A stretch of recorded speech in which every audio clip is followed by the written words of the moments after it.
도둑놈, 당장 내 1억 5천만 원짜리 목걸이 내놔! 시어머니는 억대 다이아몬드 목걸이가 없어졌다며 시골에서 올라오신 저희 아버지를 도둑으로 몰았습니다. 제 아들의 100일 잔치는 순식간에 아수라장이 되었죠. 온갖 멸시와 조롱 속에서 저는 그들이 절대로 예상하지 못했던 한 가지를 꺼내 들었습니다. 바로 제 아버지의 결백을 증명할 진실이었습니다. 그리고 그 진실의 칼날은 이 집안의 가장 추악한 비밀을 향하고 있었죠. 30분 후 경찰이 도착하자 진짜 범인의 정체가 드러났고 시댁은 발칵 뒤집혔습니다. 이것은 단순한 절도 사건이 아니었습니다. 한 가정을 통째로 무너뜨리려는 거대한 음모의 시작이었으니까요. 마음정거장 시청자 여러분, 과연 제 아버지는 누명을 벗을 수 있었을까요? 이어지는 이야기가 궁금하시다면 구독과 좋아요 잊지 마세요. 제 아들 100일 잔치가 열리던 바로 그날, 제 인생에서 가장 행복해야 할 날이 끔찍한 악몽으로 변해버린 제 이야기를 오늘 들려드리고자 합니다. 그날의 충격으로 시댁은 그야말로 쑥대밭이 되었습니다. 그날 아침, 시댁의 2층짜리 저택은 양가 친척들로 북적였습니다. 거실 한가운데에는 아들의 100일을 축하하는 상이 정성스럽게 차려져 있었죠. 새하얀 백설기와 나쁜 기운을 막아준다는 수수팥떡, 보기 좋게 쌓아 올린 과일까지 모든 것이 완벽해 보였습니다. 여기저기서 들려오는 웃음소리, 아이들이 뛰어다니는 소리, 어른들이 상을 엎을라 조심하라고 소리치는 소리가 어지럽게 뒤섞였습니다. 저는 아들을 품에 안고 이 집안의 첫 장손인 제 아들의 100일 잔치가 무사히 끝나기만을 간절히 바랐습니다. 저희 아버지 박 선생은 새벽 첫 차를 타고 시골에서부터 그 먼 길을 올라오셨습니다. 낡았지만 하얗게 다려 입은 셔츠에 손수 키운 닭 2마리와 과일이 담긴 꾸러미를 들고서요. 방 한쪽 구석에 서서 흐뭇한 눈으로 외손자를 바라보는 아버지의 모습을 보니 저도 모르게 코끝이 찡해졌습니다. 아버지는 말이 없는 분이라 누가 말을 걸 때만 웃어 보이셨고 이따금씩 딸인 제가 시집살이는 괜찮은지 확인하려는 듯 저를 지그시 바라보셨습니다. 반면 시어머니 최 여사는 화려한 금박을 수놓은 붉은색 한복으로 한껏 멋을 냈습니다. 목에는 커다란 사파이어가 박힌 다이아몬드 목걸이가 번쩍이고 있었죠. 시어머니는 그 목걸이가 시어머니의 어머니에게서 물려받은 것이라며 값이 1억 5천만 원은 좋게 넘는다고 입버릇처럼 자랑하셨습니다. 친척들이 축하 인사를 건넬 때마다 시어머니는 마치 사람들이 못 볼까봐 걱정이라도 되는 듯 무심코 손을 들어 목걸이를 만지작거렸습니다. 온 가족이 기념사진을 찍기 위해 모여서려던 바로 그때였습니다. 갑자기 시어머니가 흠칫 놀라며 목을 더듬더니 날카롭게 소리쳤습니다. 어머나! 내 목걸이가 어디 갔지? 시어머니의 비명은 시끄럽던 거실을 순식간에 얼어붙게 만들었습니다. 웃고 떠들던 친척들도 모두 얼음처럼 굳어 시어머니를 쳐다봤습니다. 시어머니는 미친 사람처럼 자신의 목과 옷 주변을 뒤지더니 제게 댕돌아섰습니다. 분명히 여기 하고 있었는데 불과 10분 전까지만 해도 집안은 순식간에 아수라장이 되었습니다. 누군가는 소파 밑을 들여다보고 누군가는 백일상 주변을 살폈습니다. 저도 아들을 한쪽에 안고 쿵쾅거리는 심장을 애써 진정시켰습니다. 그때였습니다. 시어머니의 눈이 방안을 한 바퀴 훑더니 저희 아버지에게 꽂혔습니다. 아버지는 잠시 덥다며 겉옷을 갈아입으러 안방에 들어갔다가 막 나오시는 길이었습니다.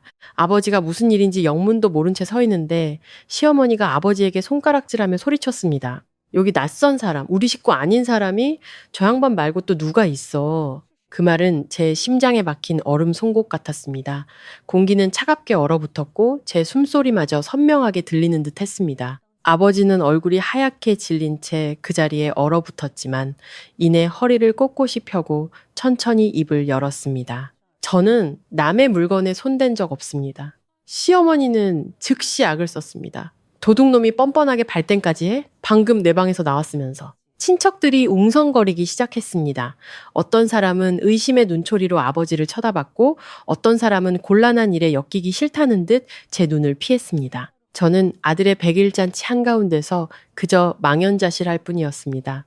평생을 성실하게 일만 하신 제 아버지가 도둑놈이라는 두 글자로 낙인 찍히는 순간이었습니다. 제 남편 민준 씨는 제 옆에서 얼굴이 새파랗게 질려 있었습니다.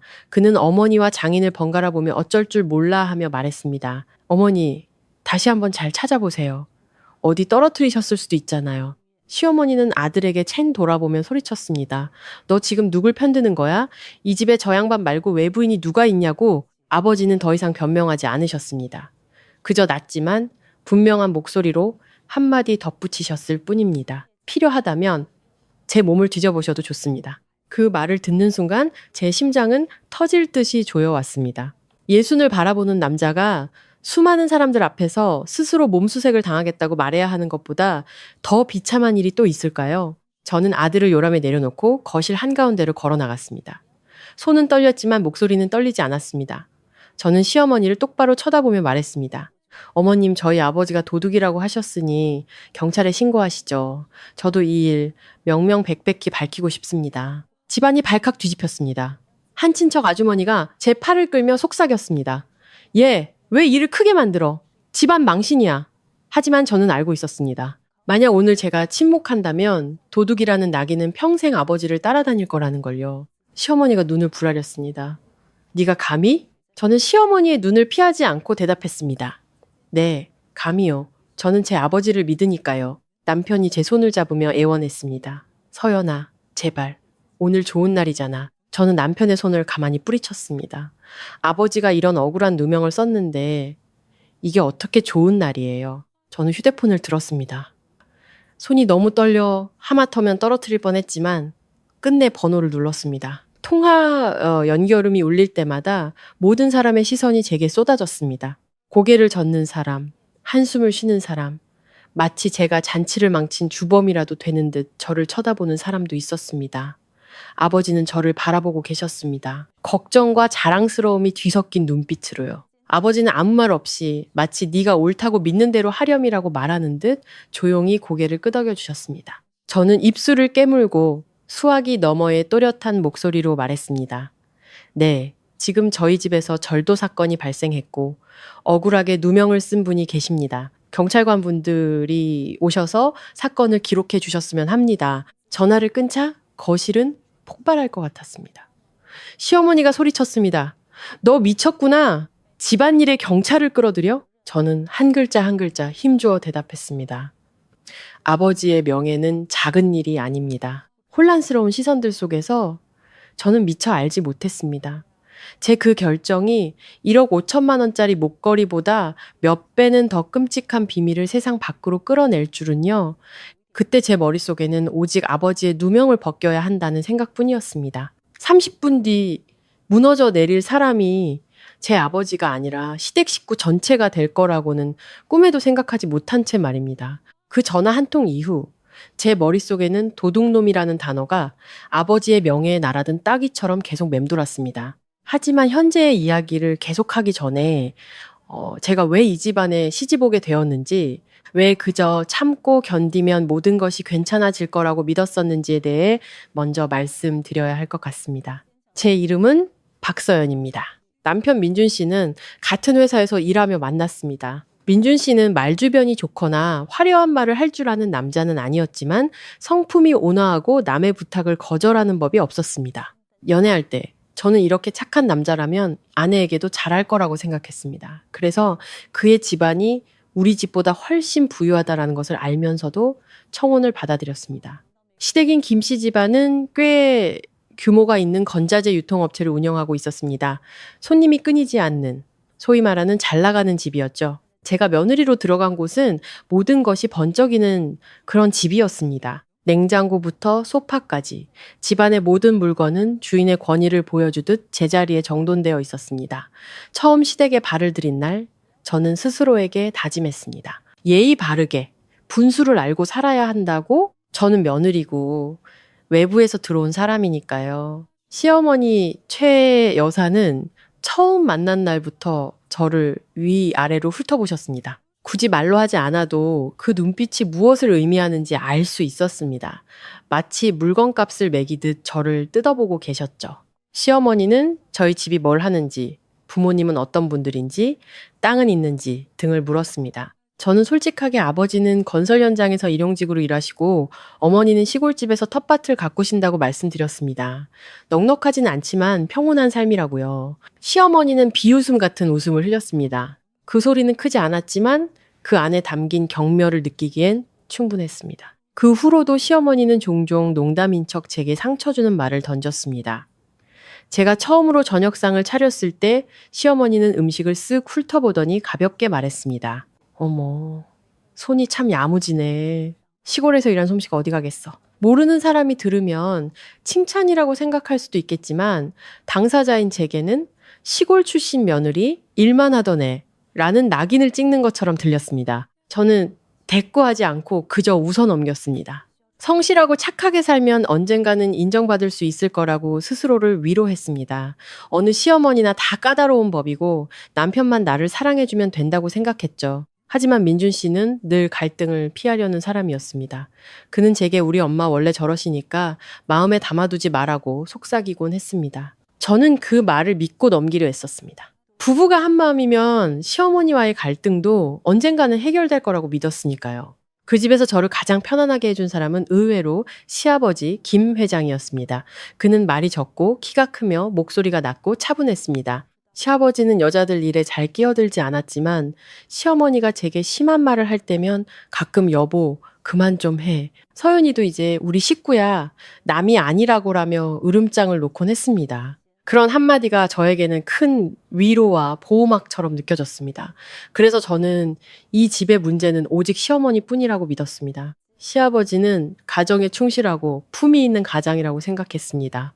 시어머니 역시 남편에 대한 자랑을 입에 달고 살았습니다. 우리 양반은 정말 점잖은 사람이야. 어디 가서 허튼 짓 하는 법이 없지. 다른 남자들하고는 달라.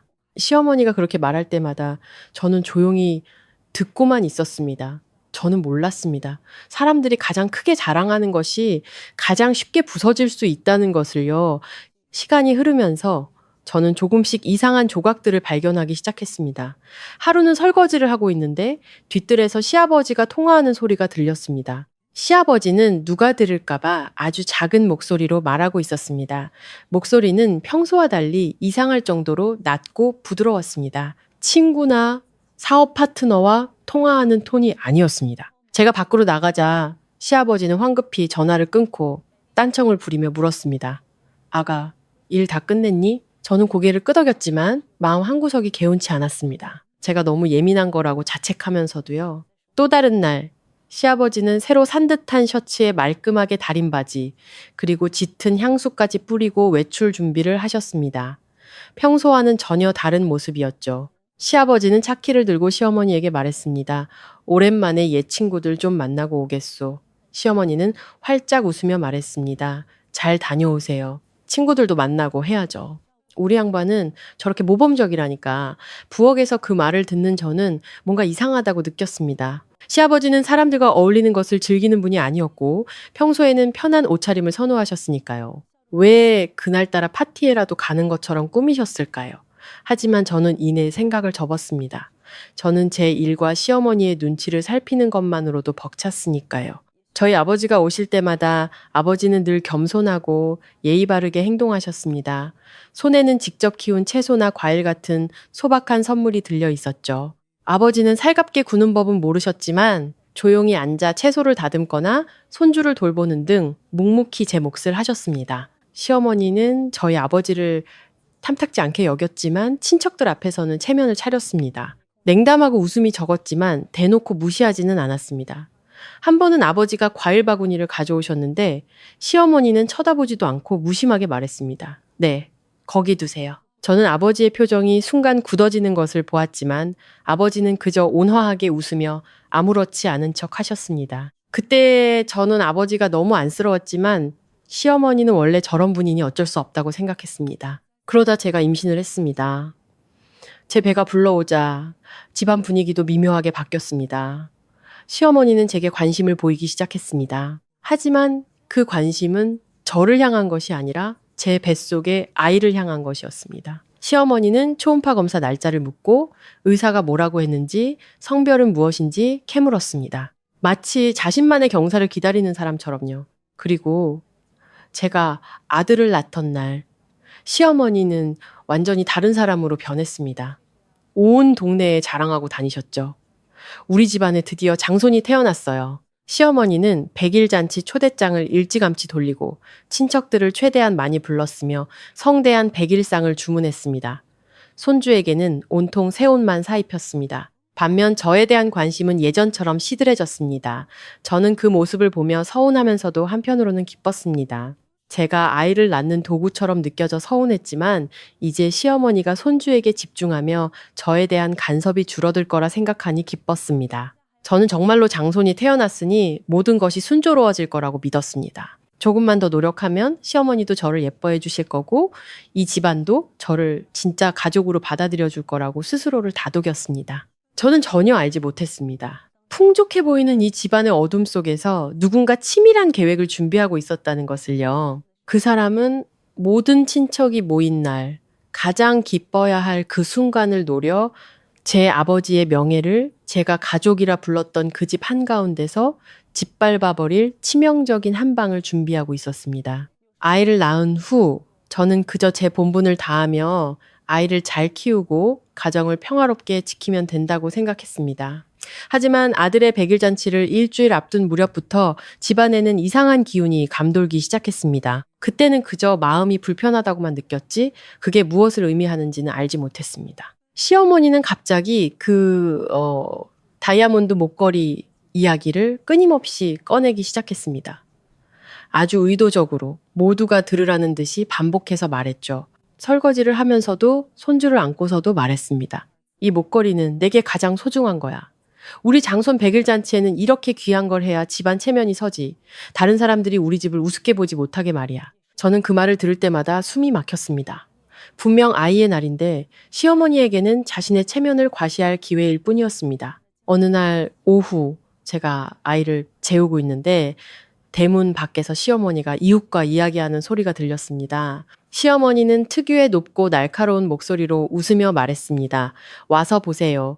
우리 장손 100일 잔치 아주 크게 할 거예요. 그때 내가 이 사파이어 목걸이를 하고 있어야 사람들이 우리 집안에 재산이 좀 있다는 걸 알지.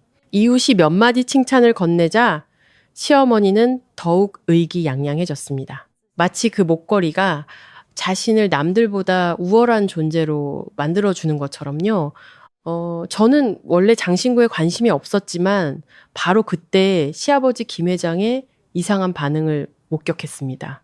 한 번은 시어머니가 목걸이를 꺼내 거실 유리 탁자 위에서 닦고 있었는데 TV를 보던 시아버지가 갑자기 조용해졌습니다.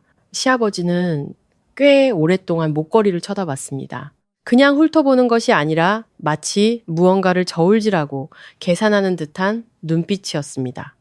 저는 그 눈빛을 보고 저도 모르게 등골이 서늘해졌습니다. 제가 무심코 물었습니다. 아버님 뭘 그렇게 보세요? 시아버지는 화들짝 놀라며 멋쩍게 웃었습니다.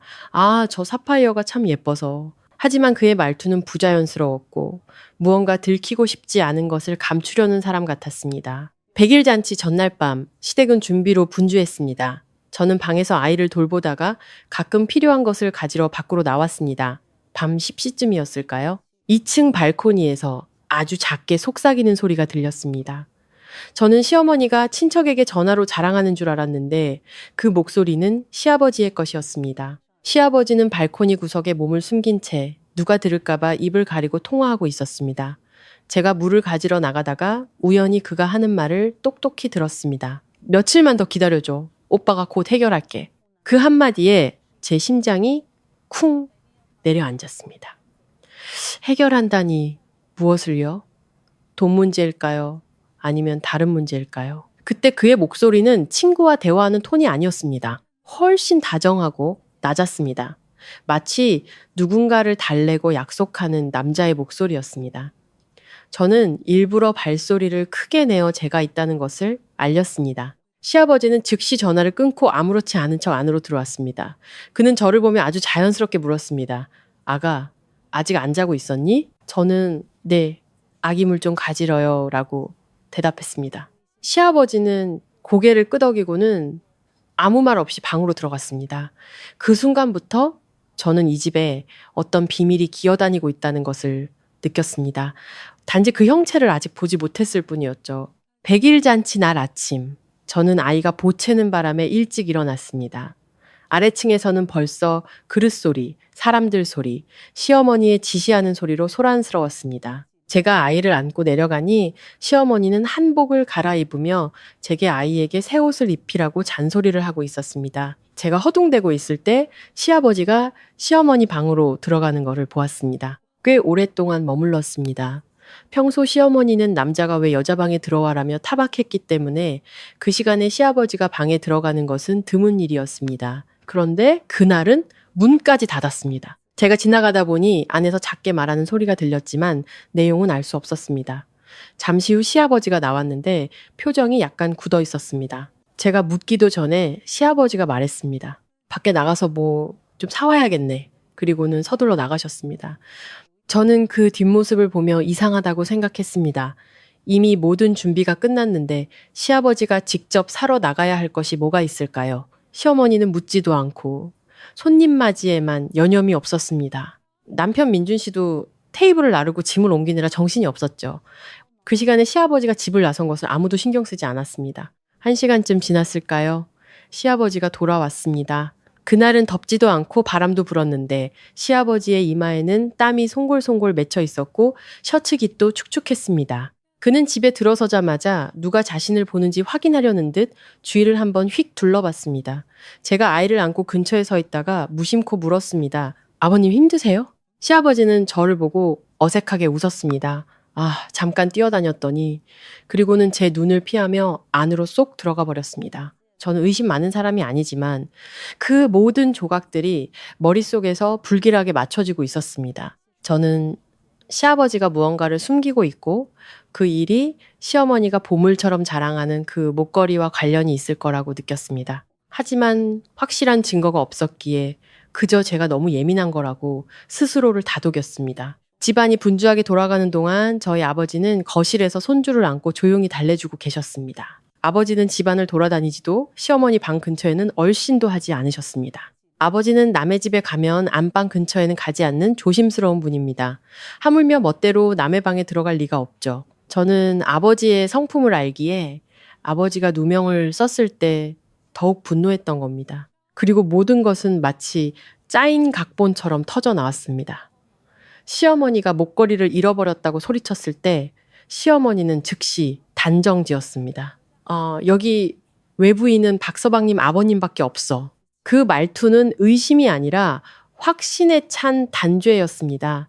마치 범인을 정해두고 기다렸다는 듯이요. 그때 저는 시아버지 쪽을 쳐다봤습니다.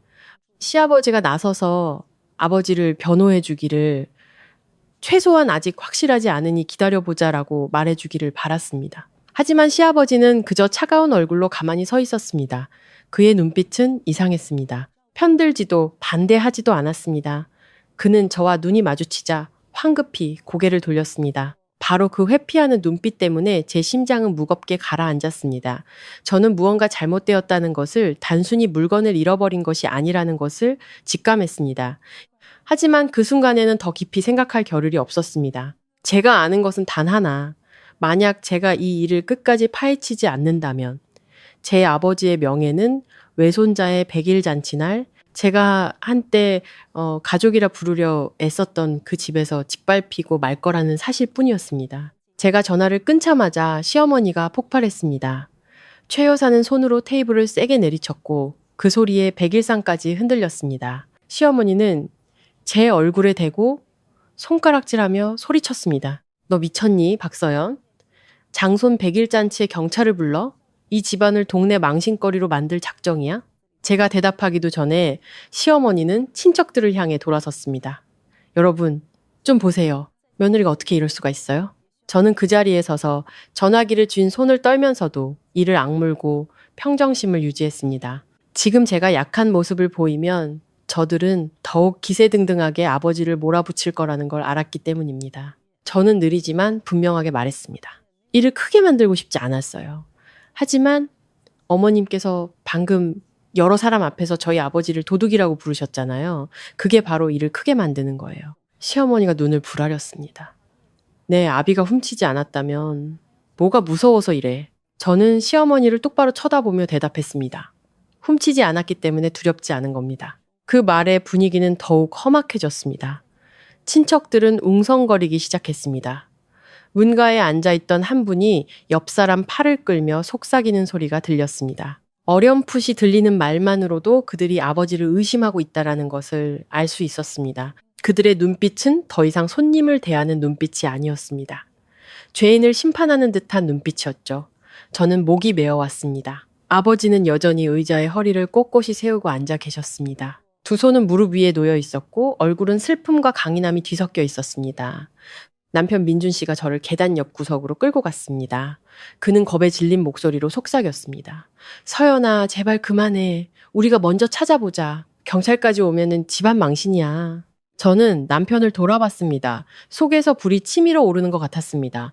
저는 크지 않지만 남편을 얼어붙게 만들기에 충분한 목소리로 물었습니다. 만약 당신 아버지가 이런 누명을 썼어도 그렇게 말할 수 있어요? 민준 씨는 입을 다물었습니다. 그의 침묵은 어떤 꾸짖음보다 더 저를 아프게 했습니다. 그것은 그의 눈에 제 아버지의 명예보다 자기 집안의 체면이 더 중요하다는 것을 인정하는 꼴이었으니까요. 저는 다시 아버지를 바라봤습니다. 그때 아버지가 입을 여셨습니다. 목소리는 떨렸지만 분명했습니다. 애원하는 목소리가 아니었습니다. 자신의 존엄을 지키려는 한 남자의 목소리였습니다. 필요하다면 제 몸을 뒤져보시오. 그 말은 제 신장에 비수처럼 꽂혔습니다. 저는 아버지가 그렇게까지 자신을 낮추는 모습을 견딜 수가 없었습니다. 저는 아버지께 다가가 어깨에 손을 얹고 작게 말했습니다. 아버지, 그런 말씀 마세요. 제가 다 밝힐게요. 아버지는 저를 보셨습니다. 온화한 눈빛이었지만 눈가는 붉게 충혈되어 있었습니다. 아버지는 그저 고개를 한번 끄덕이셨습니다. 마치 두려워 말라고 말하는 듯이요. 시어머니는 모든 것이 자신의 소나기에서 벗어날까봐 두려운 듯 다시 소리쳤습니다.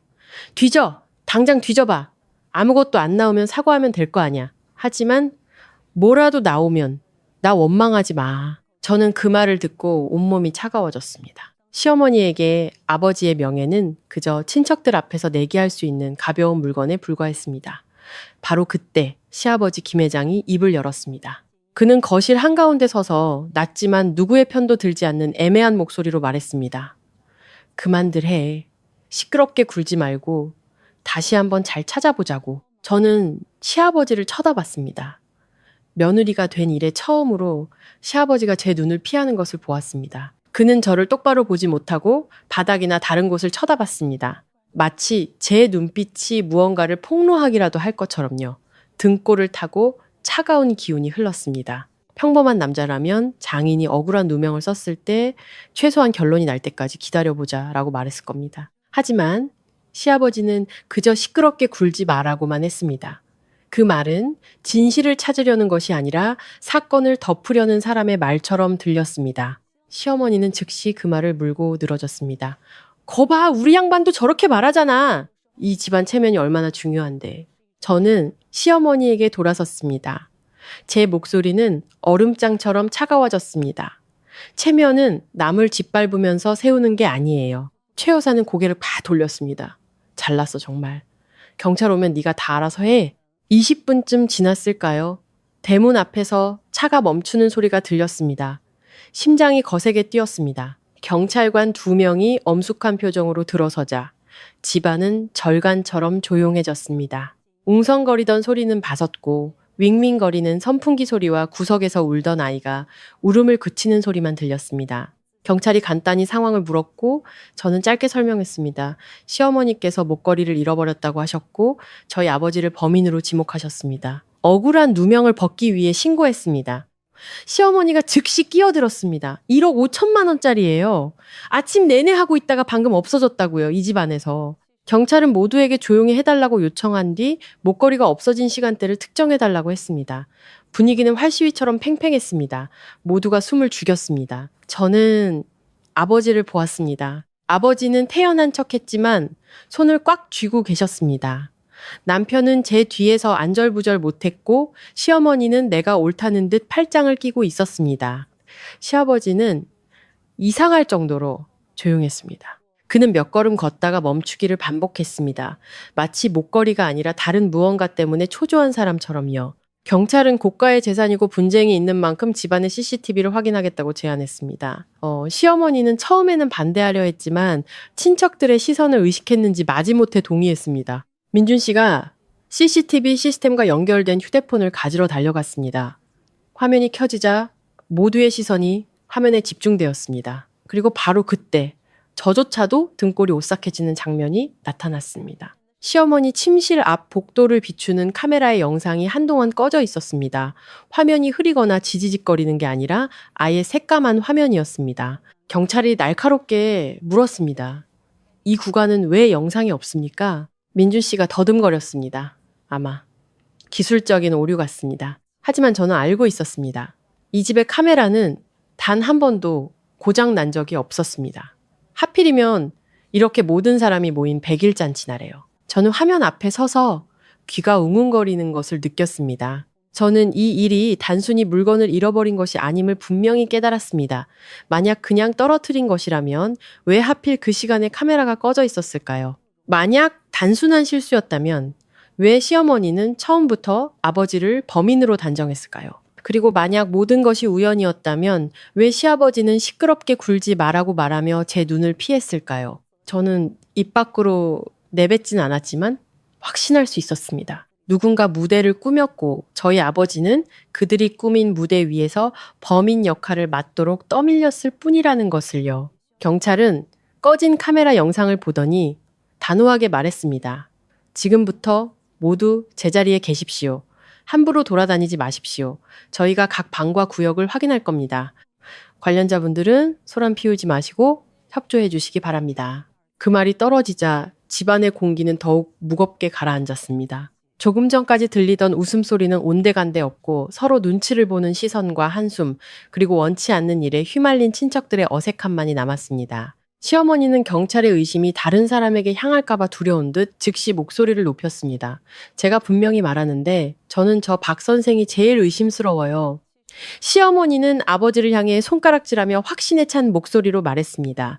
저 양반은 외부인이고 집안을 이리저리 돌아다녔으니 누가 알겠어요. 저는 그 말을 듣고 분노와 슬픔이 동시에 치밀어 올랐습니다.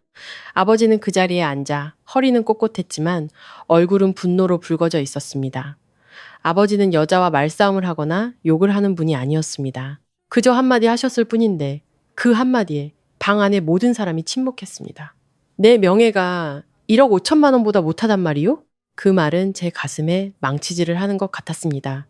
저는 눈물을 삼키려 애썼지만 결국 터져나오고 말았습니다. 목걸이 때문도 시어머니의 욕설 때문도 아니었습니다. 태어나서 처음으로 아버지가 사람들 앞에서 자신의 명예를 스스로 변호해야 하는 억울한 상황에 부딪힌 것이 너무나 슬펐습니다. 평생을 일하며 거칠어진 손으로 누구에게도 아쉬운 소리 한 번 안 하신 분인데 오늘 외손자의 100일 잔치에서 도둑놈 소리를 듣고 있었습니다. 저는 눈물을 닦고 꿋꿋이 서 있으려 노력했습니다.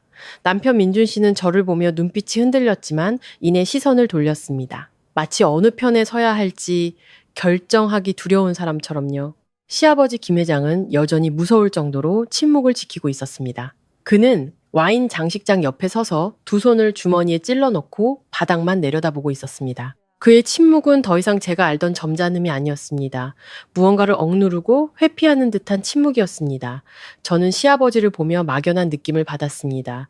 저 남자는 겉보기와 달리 이 사건과 전혀 무관하지 않다는 것을요. 경찰은 거실부터 시작해 시어머니 침실 근처를 조사하기 시작했습니다. 그들은 아주 구체적으로 물었습니다. 목걸이는 어디에 보관하셨습니까? 평소에는 어디에 두시나요? 시어머니는 즉시 대답했습니다. 아침 내내 목에 하고 있었어요. 한복으로 갈아입을 때 잠시 빼서 장롱 안보석함에 넣었다가 다시 착용했죠. 손님들 맞을 때까지만 해도 분명히 있었어요. 경찰은 고개를 끄덕이더니 시어머니를 흠칫하게 만드는 질문을 던졌습니다. 침실 열쇠는 누가 가지고 있습니까? 최 여사는 아주 잠깐, 정말 찰나의 순간이었지만 당황하는 기색을 보였습니다. 저는 그 순간을 놓치지 않았습니다. 시어머니는 남편을 흘끗 쳐다보더니 재빨리 대답했습니다. 저만 가지고 있어요. 항상 제가 챙겨요. 경찰이 다시 물었습니다. 다른 사람은 열쇠가 없습니까? 네, 없어요. 하지만 경찰은 시아버지에게로 고개를 돌렸습니다. 김 회장님, 예비 열쇠를 가지고 계십니까? 김 회장은 살짝 움찔하더니 대답했습니다.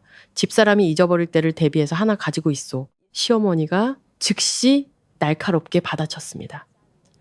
그이가 가진 거나 내가 가진 거나 마찬가지죠. 이 집 주인이니까요. 시어머니는 마치 두 사람이 열쇠를 가진 것이 당연한 일인 것처럼 말하며 더 이상의 의심을 차단하려 했습니다. 하지만 제 머릿속에는 아침에 시어머니가 옷을 갈아입던 순간이 떠올랐습니다. 그 시어머니는 분명 거실 테이블 위에 핸드백을 놓아두고 안으로 들어갔습니다. 그러면서 제게 소리쳤죠. 서연아, 가방 좀 봐줘. 그때 저는 아이를 안고 있어서 네라고 대답만 하고 돌아섰습니다. 만약 시어머니가 열쇠를 항상 지니고 다닌다면 그때 열쇠는 어디에 있었을까요? 핸드백 안이었을까요? 아니면 방 안이었을까요? 생각할수록 시어머니의 말이 앞뒤가 맞지 않았습니다. 경찰은 장롱과 보석함을 계속해서 조사했습니다. 그들은 장갑을 끼고 아주 조심스럽게 서랍 하나하나를 살폈습니다. 시어머니는 옆에 서서 계속해서 투덜거렸습니다. 꼼꼼하게 좀 찾아보세요. 내 물건이 저절로 날아갔을 리는 없잖아요. 그리고는 다시 아버지를 흘끗 쳐다봤습니다. 마치 죄를 못 박으려는 듯이요. 저는 아버지의 손이 꽉 쥐어지는 것을 보았지만 아버지는 아무 말도 하지 않으셨습니다. 바로 그때 경찰이 한마디를 던져온 집안을 다시 한번 얼어붙게 만들었습니다. 고가의 자산이고 CCTV가 꺼진 정황이 있는 만큼 최근 가족분들의 금융거래 내역을 확인할 필요가 있겠습니다. 특히 담보대출이나 거액이체 같은 거래가 있었는지 확인해서 자작극의 가능성을 배제해야 합니다. 그 말을 듣자 시어머니는 물론이고 남편도 흠칫 놀랐습니다. 그리고 저는 시아버지의 얼굴이 하얘지는 것을 똑똑히 보았습니다. 놀라는 기색이 아니었습니다. 아픈 곳을 찔린 사람의 표정이었습니다. 평소 까무잡잡하던 그의 얼굴이 순식간에 창백해졌습니다. 시아버지는 방 안에 에어컨이 켜져 있는데도 셔츠 깃을 만지작거렸습니다. 저는 그의 관자놀이에 땀이 송골송골 맺히는 것을 보았습니다. 저는 그런 시아버지를 본 적이 없었습니다. 시아버지는 언제나 침착하고 확신에 찬 분이었습니다. 하지만 그 순간에 그는 벼랑 끝에 몰린 사람 같았습니다. 저는 아버지를 돌아보았습니다. 아버지는 저를 보며 작지만 단단한 목소리로 말했습니다.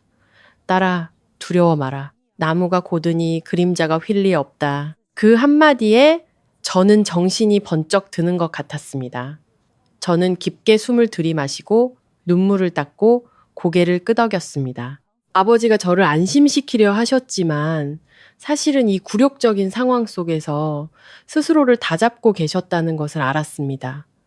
저는 집안을 둘러보았습니다. 친척들은 조용히 앉아 있었고 시어머니는 분노에 차 있었으며 남편은 어쩔 줄 몰라 했습니다. 시아버지는 땀을 흘리고 있었고 누명을 쓴 저희 아버지가 오히려 가장 침착했습니다. 그때 제 머릿속에는 단 하나의 생각만이 남았습니다.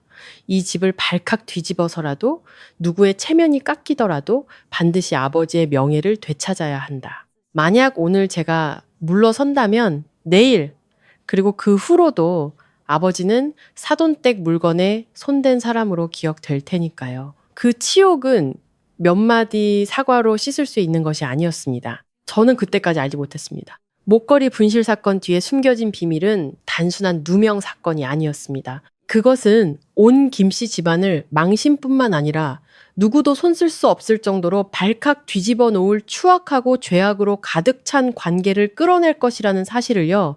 경찰은 CCTV 영상에 비정상적으로 꺼진 구간이 있고 지문 감식 결과 낯선 지문이 발견되자 더 이상 에둘러 묻지 않았습니다. 한 경찰관이 시아버지를 향해 돌아섰습니다. 목소리는 차분했지만 단호했습니다. 김 회장님, 오늘 오전 통화 기록을 확인해야겠습니다. 그 말은 이미 파문이인 호수에 던져진 또 하나의 돌멩이 같았습니다. 김 회장은 순간 흠칫했지만 이내 태연한 척했습니다. 내 휴대폰에 뭐 볼 게 있다고 그러시오. 경찰관이 즉시 응수했습니다. CCTV가 꺼져 있던 시간과 관련이 있을 수 있습니다. 만약 회장님께서 관련이 없다면 통화 기록 확인이 오히려 회장님의 결백을 증명해 줄 겁니다. 저는 시아버지를 보았습니다. 아침부터 지금까지 처음으로 그의 눈빛에서 태연함이 사라지는 것을 보았습니다. 그는 휴대폰을 내밀었지만 손끝이 미세하게 떨리고 있었습니다. 남편 민준 씨가 아버지의 휴대폰을 받아 경찰에게 건넸습니다. 경찰은 오전 8시부터 9시 사이의 통화 기록을 확인했습니다. 불과 몇 초 후 경찰관이 말했습니다. 오전 8시 12분에 6분간의 통화 기록이 있네요. CCTV가 꺼져 있던 시간과 거의 일치합니다. 시어머니가 그 말을 듣자마자 끼어들었습니다. 친구랑 통화했겠죠. 남자가 전화 통화 좀 한 게 뭐 그리 대수라고요?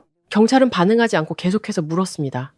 저장된 이름이 DH인데 누구십니까? 시아버지는 서두르듯 빠르게 대답했습니다. 옛 친구요. 그 대답은 이 복잡한 상황에 비해 너무나 짧고 단순했습니다. 경찰은 시스템을 통해 해당 번호의 명의자를 즉시 조회했습니다. 1분도 채 되지 않아 경찰관이 고개를 들었습니다. 이 번호 2002년생 이다혜 씨 명의로 되어 있습니다. 거실은 무덤처럼 조용해졌습니다. 제 심장이 가슴 속에서 세차게 뛰는 소리가 들렸습니다. 2002년생, 28살, 제 나이와 같았습니다. 저는 시아버지를 똑바로 쳐다봤습니다. 등골을 타고 차가운 기운이 흘렀습니다. 옛 친구라고요? 저랑 동갑인 옛 친구요? 아버님? 제 목소리는 크지 않았지만 한 글자 한 글자가 무거운 돌처럼 떨어졌습니다. 제 옆에 서 있던 민준 씨는 얼굴이 새하얗게 질린 채 굳어버렸습니다. 그는 아버지를 돌아봤습니다. 그의 눈빛은 더 이상 아버지를 향한 절대적인 신뢰가 아니었습니다. 믿음의 심장부에 따귀를 맞은 사람의 눈빛이었습니다. 경찰은 거기서 멈추지 않았습니다. 목걸이의 가치와 비슷한 금액의 거래가 있었을 수 있으니 최근 은행 거래 내역도 확인해야겠습니다. 시어머니가 눈살을 찌푸렸습니다. 은행 거래랑 이게 무슨 상관이에요? 경찰관이 대답했습니다. 자작극의 정황이 있기 때문에 최근에 비정상적인 거래가 있었다면 명확히 해야 합니다. 민준 씨는 잠시 망설였지만 결국 아버지의 휴대폰을 받아 은행 앱을 열었습니다. 제 마음의 준비가 되었었는지는 모르겠습니다. 하지만 거래 내역이 화면에 나타나는 순간 거실의 모든 것이 얼어붙었습니다. 3일 전 정확히 1억 5천만 원이 이체된 기록. 수신자는 이다혜 시어머니가 숨을 헐떡였습니다. 누구한테 돈을 보낸 거예요? 왜 난 몰랐어요? 시어머니의 목소리는 더 이상 날카롭지 않았습니다. 기댈 곳을 잃어버린 사람의 목소리였습니다. 시아버지는 더듬거리며 말했습니다. 사업상, 파트너에게.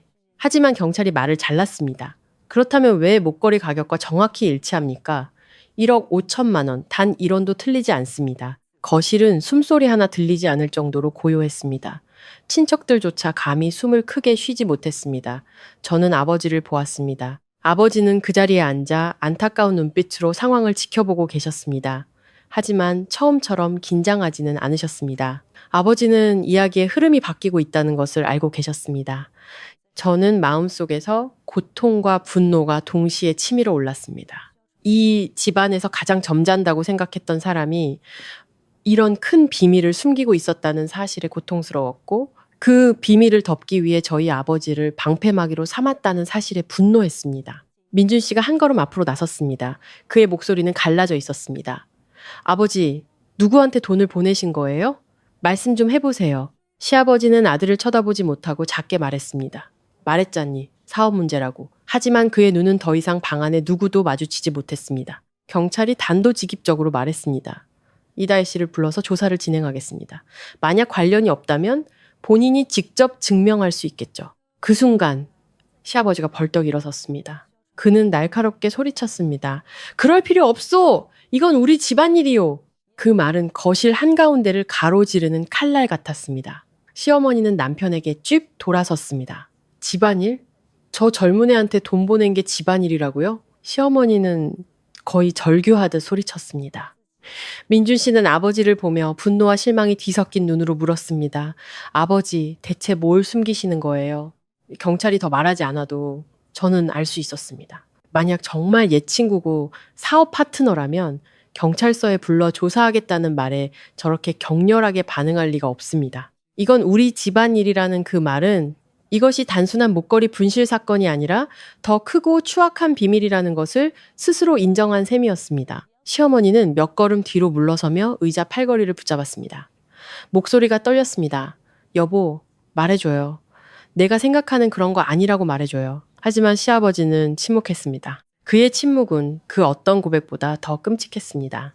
친척들은 서로 눈치를 보기 시작했습니다. 그들의 시선은 의심에서 경악으로 바뀌어 있었습니다. 저는 거실 한가운데 서서 한 가지 사실을 명확히 깨달았습니다. 그날 없어진 것은 1억 5천만 원짜리 목걸이만이 아니었습니다. 아내의 믿음, 아들의 존경, 그리고 시어머니가 평생 자랑해온 뼈대 있는 집안이라는 허울, 그 모든 것이 산산조각 나고 있었습니다. 그리고 저는 알았습니다. 시아버지가 이거는 우리 집안일이요 라고 외친 그 순간부터 이야기는 다른 방향으로 흘러가기 시작했다는 것을요. 이제 이것은 누가 도둑이냐의 문제가 아니었습니다. 모든 친척이 모인 가장 기뻐야 할 100일 잔치 날, 한 집안의 추악한 비밀이 만천하에 드러나는 문제였습니다. 시아버지가 이건 우리 집안일이라고 외친 후 거실의 공기는 더욱 숨막히게 변했지만 경찰은 물러서지 않았습니다. 한 경찰관이 김 회장을 똑바로 보며 여전히 차분하지만 단호한 목소리로 말했습니다. 선생님, 자작극의 정황이 있고 억울하게 누명을 쓴 분이 있는 이상 저희는 반드시 사건을 명확히 해야 합니다. 말로 해결될 문제가 아닙니다. 시어머니는 그때 이미 처음에 기세등등한 목소리를 잃어버린 후였습니다. 남편과 경찰을 번갈아 보며 떨리는 목소리로 말했습니다. 아니, 경찰 양반들, 이렇게까지 해야 합니까? 경찰은 단호하게 대답했습니다. 진실을 밝히기 위해서입니다. 그렇지 않으면 억울한 분은 평생 누명을 쓰고 살아가야 합니다. 그 말을 듣고 저는 아버지를 돌아봤습니다. 아버지는 여전히 조용히 앉아 계셨지만 두 눈은 꾹 참아온 분노로 붉어져 있었습니다. 저는 스스로에게 다짐했습니다. 오늘 무슨 일이 터지든 더 이상 물러서지 않겠다고. 경찰은 대문 밖 CCTV를 추가로 확인하겠다고 요청했습니다. 그것은 집안 시스템과 별도로 설치된 것이라 복도 카메라가 꺼진 것과 상관없이 작동하고 있었습니다. 민준 씨는 다시 휴대폰을 들었지만 손이 떨리고 있었습니다. 보면 볼수록 자신의 아버지가 연루될 가능성이 커지니 그도 두려웠을 겁니다. 대문 밖 CCTV 영상이 화면에 나타났습니다. 경찰은 오전 시간대로 영상을 돌렸고 이내 온 집안을 침묵하게 만든 장면이 나왔습니다. 오전 8시가 조금 넘은 시각, 시아버지가 대문을 열고 밖으로 나갔습니다. 누가 볼까봐 서두르는 모습이었습니다. 그리고 10분쯤 뒤 다시 돌아왔습니다. 경찰이 화면을 멈추고 확대했습니다. 시아버지의 손에는 작은 검은색 주머니가 들려 있었습니다. 시어머니는 믿을 수 없다는 듯 눈을 깜빡였습니다. 저게 뭐예요?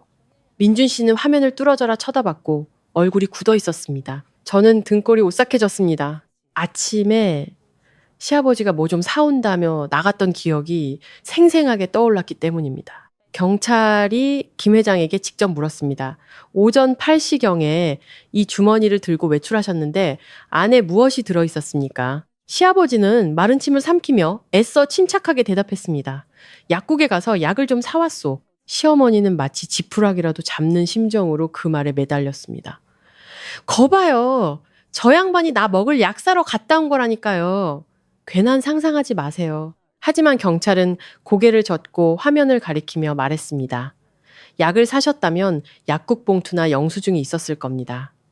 이 주머니는 개인 물품을 담는 주머니 같습니다. 그리고는 시아버지의 차 트렁크를 확인하겠다고 요청했습니다. 트렁크 확인이라는 말이 떨어지자 시아버지의 몸이 순간 굳어지는 것을 보았습니다. 낯선 지문 이야기가 나왔을 때와 똑같은 반응이었습니다. 아주 짧은 순간이었지만 저는 알 수 있었습니다. 그는 두려워하고 있었습니다. 민준 씨가 놀라서 물었습니다. 트렁크는 왜요? 경찰이 대답했습니다. 통상적인 절차입니다. 물건의 이동 경로를 확인하는 중입니다. 시어머니는 공황 상태에 빠진 듯 소리치기 시작했습니다. 안 돼요. 그건 우리 집 차예요. 당신들 마음대로 할 권리 없어요. 하지만 경찰은 단호했습니다. 협조하지 않으시면 경찰서로 동행을 요구할 수밖에 없습니다. 선택은 가족분들이 하시는 겁니다. 시어머니는 주위를 둘러봤습니다. 친척들은 더 이상 그녀의 편이 아니었습니다. 그들의 눈에는 호기심과 두려움만이 가득했습니다. 최 여사는 이를 악물고 힘없이 말했습니다. 알았어요. 확인하세요, 그럼. 모두가 주차된 차로 향했습니다. 저는 아이를 안고 문가에 서서 그들을 지켜봤습니다. 심장이 터질 것처럼 뛰었습니다. 아버지는 제 뒤에서 계셨습니다. 아무 말 없이 그저 마땅히 받아야 할 정의를 기다리는 사람처럼 뜰을 바라보고 계셨습니다. 민준 씨가 아버지의 차 트렁크를 열었습니다. 트렁크 덮개가 열리고 모두가 안을 들여다봤습니다.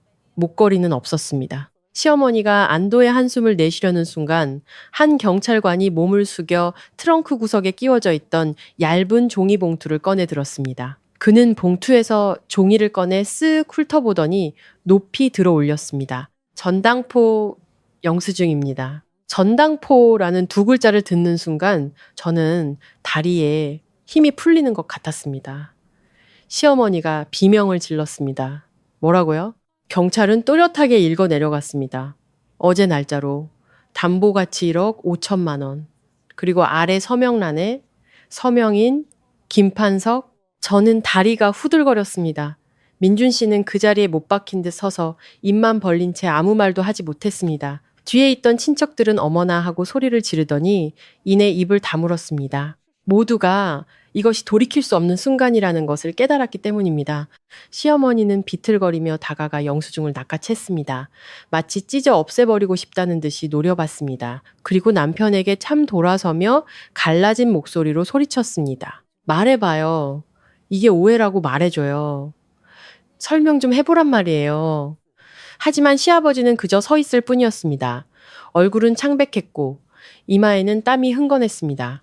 그는 아무 말도 하지 못했습니다. 그의 침묵은 가장 명백한 자백이었습니다. 경찰이 무겁지만 명확한 목소리로 말했습니다. 현재로서는 본인이 직접 재산을 처분하고 거짓 현장을 꾸민 것으로 의심할 충분한 근거가 있습니다. 동기를 명확히 하기 위해 협조해 주시기 바라며 가족분들께서는 다른 사람에 대한 무고를 즉시 멈춰 주시기 바랍니다. 저는 울음이 터져 나왔습니다. 하지만 그 눈물은 목걸이 때문도 시댁의 붕괴 때문도 아니었습니다. 아버지의 누명이 벗겨졌다는 안도감 때문이었습니다. 저는 아버지의 손을 잡고 메인 목소리로 말했습니다.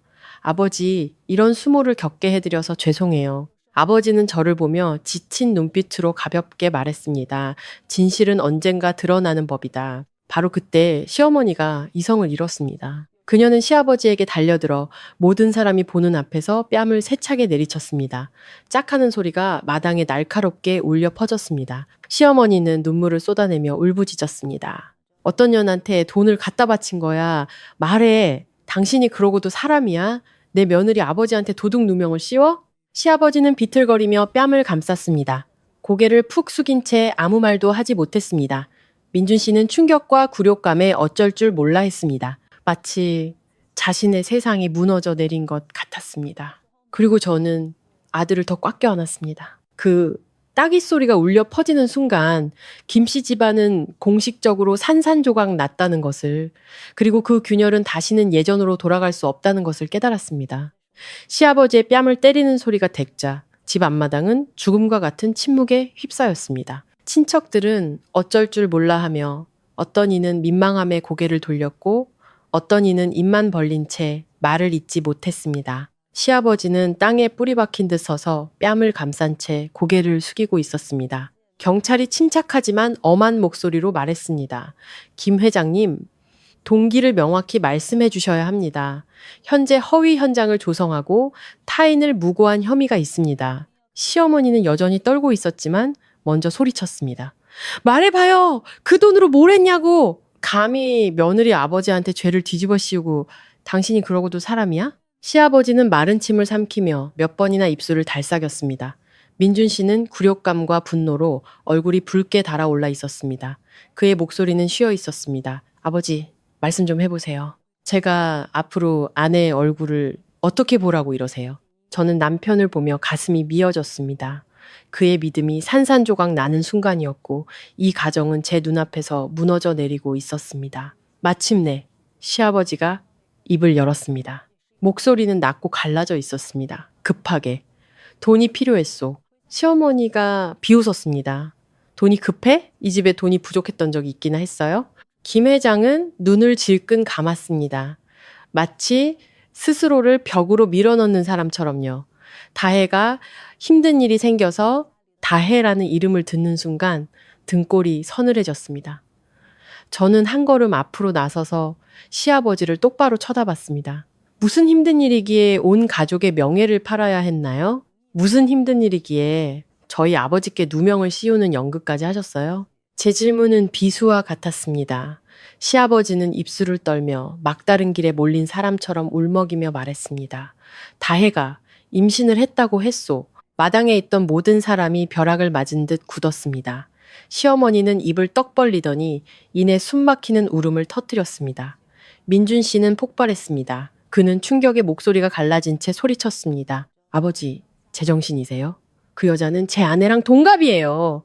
부끄러운 줄 아세요? 저는 남편의 어깨가 떨리는 것을 보았습니다. 그렇게 이성을 잃은 남편의 모습은 처음이었습니다. 시어머니는 남편의 가슴을 치며 울부짖었습니다. 날 배신했어. 날 배신하고도 모자라 며느리 아버지한테 죄를 뒤집어 씌워? 당신 정말 악마다. 악마야. 시아버지는 저항하지 않고 그저 모든 것을 체념한 사람처럼 서 있었습니다. 경찰이 모두를 진정시키고 관계가 언제부터 시작되었는지 물었습니다. 시아버지는 고개를 숙이고 땅에 대고 말하듯 작은 목소리로 대답했습니다. 1년. 좀 넘었소. 시어머니가 비명을 질렀습니다. 1년? 내가 그런 것도 모르고 당신이랑 1년을 살았단 말이야? 시어머니는 제게로 돌아섰습니다. 붉게 충혈된 눈으로 이를 갈며 말했습니다. 네, 나이랑 똑같단다. 우리 양반이 세상에. 그리고는 숨을 쉬지 못하는 사람처럼 가슴을 부여잡고 주저앉았습니다. 저는 그 자리에 못 박힌 듯 서 있었습니다. 그 순간 저는 어떤 통쾌함도 느끼지 못했습니다. 그저 소름이 돋을 뿐이었습니다. 예순을 바라보는 남자가 점잖고 모범적인 가장이라는 가면을 쓰고 며느리와 동갑인 젊은 여자와 부적절한 관계를 맺어왔다는 사실, 생각만 해도 역겨웠습니다. 경찰이 계속해서 물었습니다. 이다혜 씨에게 이체한 1억 5천만 원은 무슨 용도였습니까? 시아버지는 이 상황을 끝내고 싶다라는 듯 빠르게 대답했습니다. 아이 문제를 해결하기 위해서. 민준 씨가 차 트렁크 덮개를 세게 내리치며 소리쳤습니다. 어떻게 해결해요? 그 사람한테 무슨 짓을 하려고 했어요? 시아버지가 겁에 질려 말했습니다. 아니, 그런 게 아니야. 병원비랑 약값이 필요하다고 해서. 저는 시아버지를 보며 차갑게 말했습니다. 그리고 어머님께는 차마 말씀드릴 용기가 없어서 어머님 목걸이를 전당포에 맡기고 저희 아버지께 누명을 씌우기로 하신 거군요. 맞죠? 김 회장은 침묵했습니다. 그의 침묵은 가장 확실한 대답이었습니다. 경찰이 모든 경위를 진술하라고 요구하자 시아버지는 넋이 나간 사람처럼 털어놓기 시작했습니다. 급하게 돈이 필요했고 아내가 거액 이체 사실을 알게 될까 두려워 전날 목걸이를 몰래 전당포에 맡겼다고 실토했습니다. 그리고 집안에 사람이 많이 모이는 100일 잔치 날을 노려 목걸이 분실 소동을 일으켰다고요. 그는 저희 아버지가 외부인이고 시골 출신에 말이 없어 의심하기 가장 쉬운 대상이라고 판단했다고 했습니다. 시어머니가 한마디만 소리치면 모든 의심이 자연스럽게 낯선 사람에게 쏠릴 것이라고 계산했던 겁니다. 그 말을 듣는 저는 온몸이 떨렸습니다. 저는 메인 목소리로 물었습니다. 카메라 전원은 왜 뽑으셨어요? 그가 기어 들어가는 목소리로 대답했습니다. 더 진짜처럼 보이게 하려고. 저는 누군가 제 목을 조르는 것 같았습니다. 추악한 비밀을 덮기 위해 치밀하게 계획된 더러운 연극, 그리고 그 대가는 아버지의 명예였습니다. 경찰은 허위 현장 조성과 무고 행위는 피해자의 고소 여부와 정도에 따라 법적으로 처벌될 수 있다고 명확히 밝혔습니다. 그 말을 듣자 시어머니가 공황 상태에서 깨어난 듯 했습니다. 시어머니는 경찰 앞으로 달려가 그대로 무릎을 꿇었습니다. 눈물 콧물을 쏟아내며 애원했습니다. 제발 사건으로 만들지 말아주세요. 저희가 알아서 해결하겠습니다. 제발 부탁입니다. 저는 무릎 꿇은 시어머니를 보며 마음이 차갑게 식는 것을 느꼈습니다. 조금 전까지 아버지에게 도둑놈이라며 손가락질하던 그 여자가 이제는 집안 망신이 두려워 경찰에게 무릎 꿇고 빌고 있었습니다. 경찰이 단호하게 말했습니다. 부부 공동재산이고 가족 내부 문제인 점을 감안해 합의할 시간을 드릴 수는 있습니다. 하지만 무고를 당한 피해자 측에서 처벌을 원할 경우 저희는 규정대로 처리해야 합니다.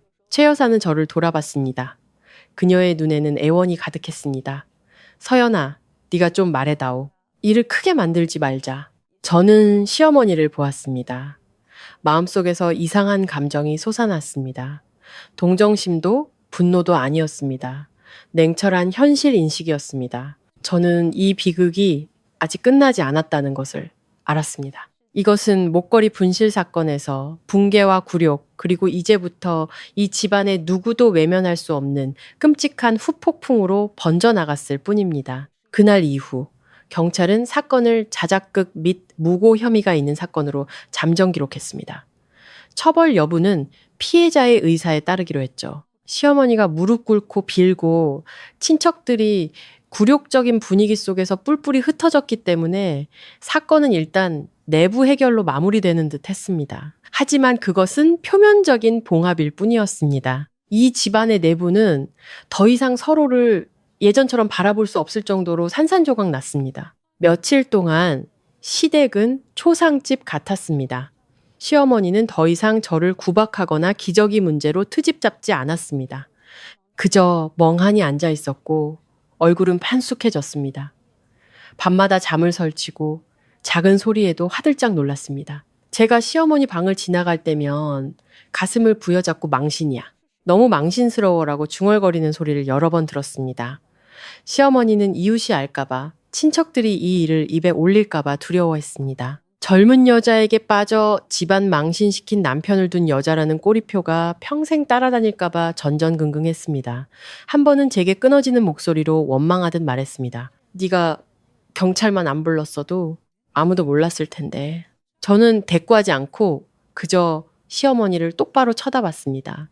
어머님 스스로에게 물어보세요. 누가 누구에게 먼저 망신을 줬는지. 시아버지 김 회장은 모든 것이 탄로난 후 거의 다른 사람이 되었습니다. 말이 더 없어졌고 저와 민준 씨의 얼굴을 피했습니다. 식사 시간에는 밥을 몇 술 뜨는 둥 마는 둥 하고는 방으로 올라가 버렸습니다. 한 번은 계단에서 마주쳤는데 저를 흘끗 보는 그의 눈빛에는 부끄러움뿐만 아니라 두려움 같은 것도 섞여 있었습니다. 저는 그때 깨달았습니다. 그가 두려워하는 것은 아내와 아들이 아는 것뿐만이 아니었습니다. 어쩌면 그는 그 젊은 여자 이다혜를 두려워하고 있는지도 모릅니다. 남편 민준 씨는 기둥을 잃은 사람 같았습니다. 야근이 잦아졌고 웃음과 말이 줄었습니다. 더 이상 그냥 넘어가자는 말을 하지 않았습니다. 어느 날 밤 그는 등을 돌리고 누워 아주 오랫동안 한숨을 쉬었습니다. 저는 그가 자식으로서의 굴욕감과 남편으로서의 죄책감 사이에서 괴로워하고 있다는 것을 알았습니다. 하지만 제 마음속에서 가장 중요한 것은 아버지의 누명이 벗겨졌다는 사실이었습니다. 저는 다음 날 바로 아버지께 전화를 걸어 다시 한번 사과드렸습니다. 아버지는 그저 너는 아이나 잘 키워라. 아빠는 괜찮다라고만 하셨습니다. 그 말을 들으니 더욱 목이 메었습니다. 저는 모든 것이 점차 가라앉을 거라고 생각했습니다. 진실은 밝혀졌고 모두가 아버지가 결백하다는 것을 알게 되었으니까요. 시아버지는 대가를 치렀고 시어머니는 근거 없는 비난의 결과를 똑똑히 보았습니다. 저는 가장 큰 파도는 지나갔고 이제 상처를 봉합하고 각자 자신의 굴욕을 삼키며 살아갈 일만 남았다고 생각했습니다. 하지만 인생은 결코 그렇게 쉽게 평온을 허락하지 않았습니다. 3일 뒤 제가 아이를 재우고 있던 오후였습니다. 대문 밖에서 우편 배달부의 목소리가 들렸습니다. 민준 씨가 나가서 받아온 것은 발신인이 없는 옅은 노란색 봉투였습니다. 그는 봉투를 보며 미간을 찌푸렸습니다. 누가 이런 걸 보냈지? 시댁에서 이런 편지를 받는 거는 드문 일이라 저도 이상하게 생각했습니다. 민준 씨는 거실에서 바로 봉투를 뜯었습니다. 불과 1초 후 그의 얼굴이 새하얗게 질렸습니다. 제가 다가가 보니 봉투 안에는 여러 장의 컬러 인화 사진이 들어있었습니다. 시아버지가 젊고 화려한 옷차림의 여자와 호텔 로비에서 아주 가깝게 서 있는 사진이었습니다. 엘리베이터에 함께 타는 사진도 있었죠. 여자의 손이 시아버지의 팔을 꽉 잡고 있었습니다. 너무나 선명해서 부인할 수 없는 사진이었습니다. 쓱 보기만 해도 사진 속 여자가 이다혜라는 것을 알 수 있었습니다. 봉투 안에서는 작은 메모지 한 장이 더 떨어졌습니다. 또박또박 쓰인 차가운 글씨체. 일이 더 커지는 걸 원치 않으면 3억 원을 추가로 준비하세요. 저는 그 글을 읽고 소름이 돋았습니다. 민준 씨는 메모지를 구겨질 정도로 꽉 쥐었습니다. 그는 이를 갈며 말했습니다. 이 여자가 우리를 협박하고 있어. 제가 대답하기도 전에 시어머니가 나쁜 예감이라도 한 듯 방에서 뛰쳐나왔습니다. 사진을 본 시어머니는 비명을 지르며 소파에 주저앉았습니다. 세상에, 이게 끝이 아니었어? 시어머니는 머리를 감싸쥐고 입술을 떨며 중얼거렸습니다. 날 아주 죽이려고 작정했구나. 소란의 시아버지가 아래층으로 내려왔습니다. 사진을 보자마자 그는 못 박힌 듯 그 자리에 섰습니다. 얼굴은 하얗게 질렸고 입술을 굳게 다물었습니다. 시어머니는 시아버지에게 달려들어 가슴을 치며 울부짖었습니다. 이 집을 이만큼 망가뜨린 걸로도 부족해요? 이제 3억을 더 달란대요. 이 집까지 팔아넘길 작정이에요? 김 회장은 반박하지 못했습니다.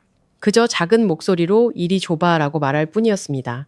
그는 메모지를 받아들고 그 글자들을 훑어봤습니다. 저는 똑똑히 보았습니다. 그가 두려워하고 있다는 거를요? 아내의 꾸짖음이나 아들의 경멸이 아니었습니다.